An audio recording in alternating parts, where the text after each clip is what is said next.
Well, hello, it's Miss Gina, and I thought we might read 169 Storey Treehouse. It's by Andy Griffiths and Terry Denton.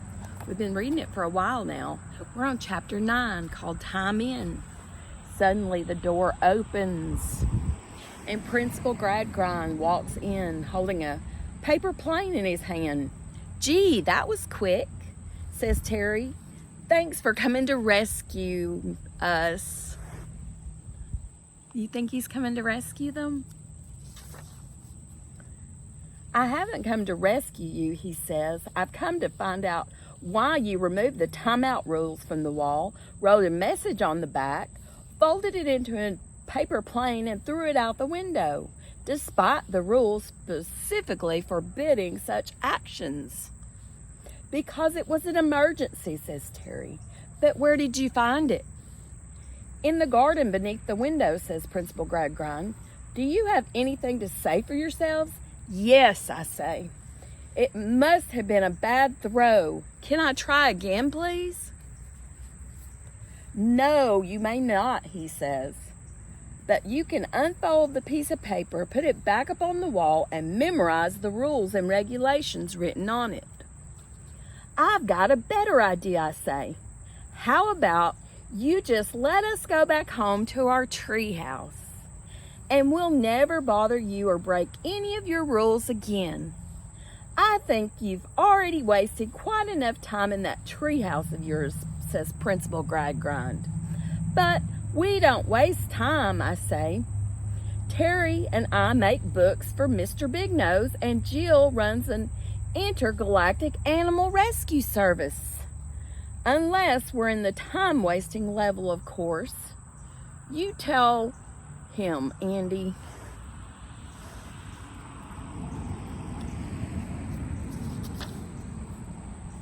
"I also run a ninja snail training academy," says Terry. "There's a ninja snail." "A what?" "That's ridiculous," says Principal Gradgrind.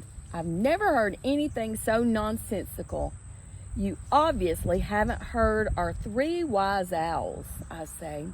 "They're even nonsensicaler, but very wise," says Terry. "I'm not sure about that," says Jill. "Chicken knees, nail clippers, fidget spinners," the 3 wise owls. "Don't be silly," says Principal Gradgrind. "There's no such thing as UFOs."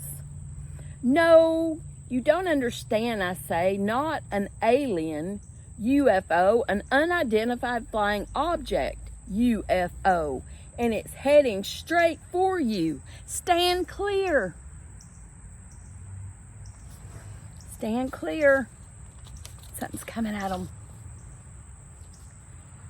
I duck, but Principal Gradgrind doesn't. The UFO flies through the bars of the window and lodges itself firmly in his upper arm. He looks at it, puzzled, and moves as if to pull it out, but then he closes his eyes and slumps to the ground. "Uh-oh."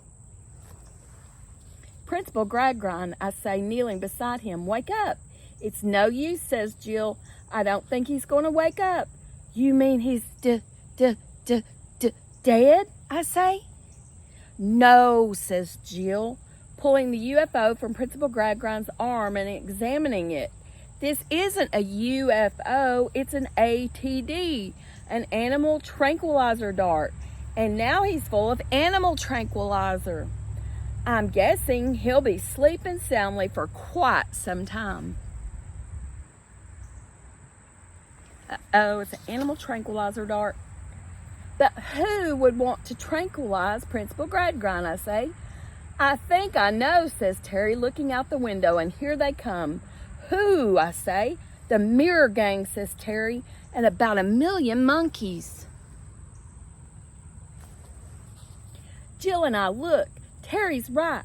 Well, almost. The Mirror Gang and at least 100 million monkeys are headed straight for school.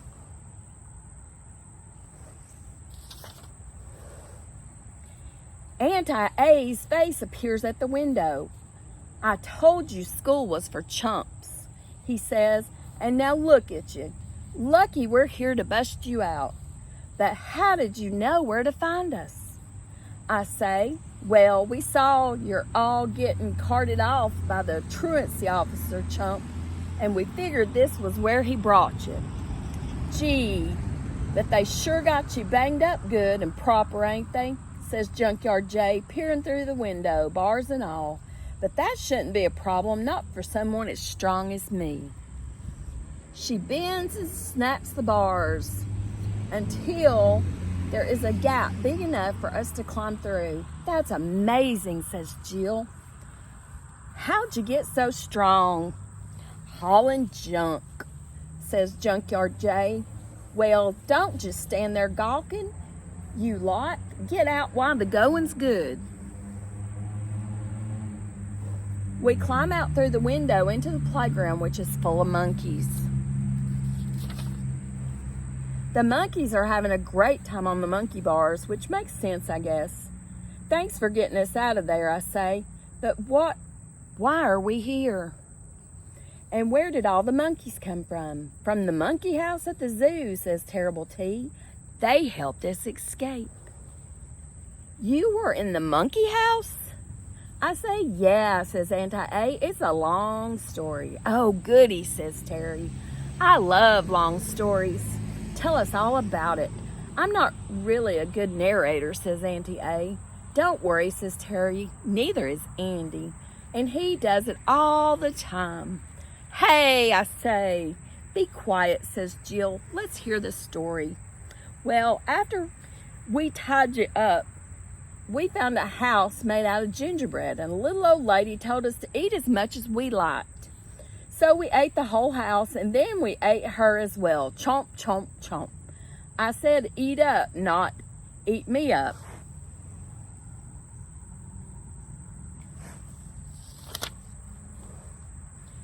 You ate the gingerbread lady, says Terry. Yeah, says Terry T. She tasted nice. She was made of gingerbread too. After that, we went to the rocket-powered carrot launcher level, and we were gonna launch a carrot. But the rabbits had eaten them all, so we launched a rabbit instead. Whee! I can fly! That's where the rabbit came from. We know, says Jill. It came flying through the classroom window, and I caught it. Oh, it's so cute, says Junkyard Jay, reaching out to pat it, and then suddenly pulling his hand back. I mean, if you like that sort of thing.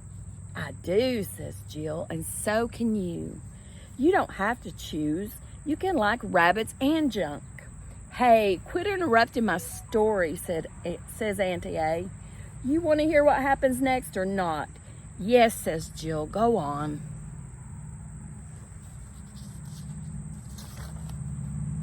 Well, then the 3D video phone started ringing. This chump with the biggest snooze.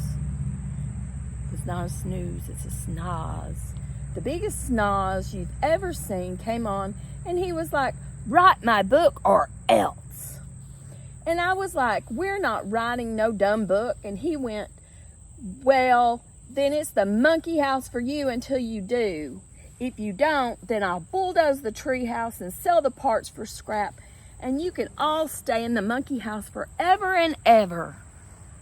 And then he reached out of the screen, grabbed us all in his big dirty mitt, and slung us out of the tree.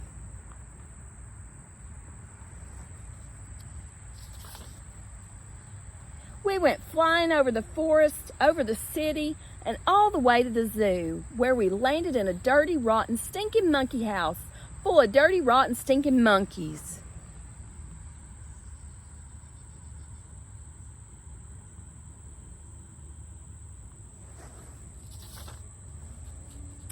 So, did you write the book, says Jill. Nah, says Auntie-A. Of course not. Then how did you get out? I say, I'll tell you in the next chapter, says Auntie-A, wiping sweat off his brow. I can relate. It's 86 in Northwest Georgia. And I need a break. This narrating is hard work. Tell me about it, I say. Chapter 10, Monkey Mayhem. And so we're on chapter 10 on page 173 next time. And we've been reading 169 Storey Treehouse by Andy Griffiths and Terry Denton. I hope you've been enjoying the story, and I'll see you next time. Bye-bye.